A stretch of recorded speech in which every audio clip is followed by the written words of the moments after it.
Welcome to Luca is a Billionaire, where the only thing I invest in is your answers. In this video, I will explain how to play Albert King on guitar. Albert King's iconic sound is instantly recognizable, largely due to his unique approach. He played a right-handed Gibson Flying V, but being left-handed, he simply flipped it over without restringing. This meant his high E string was at the top, and his low E string was at the bottom.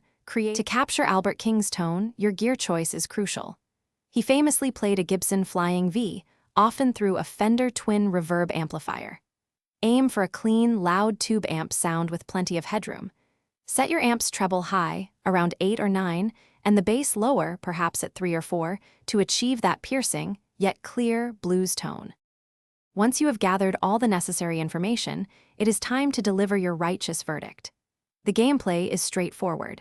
Simply swipe right to send a soul to heaven or swipe left to send them to hell.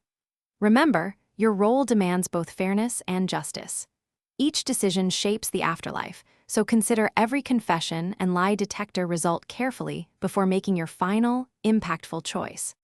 When it comes to scales and phrasing, Albert King was a master of economy. He primarily used the minor pentatonic and blues scales, but it was his phrasing that made them unique.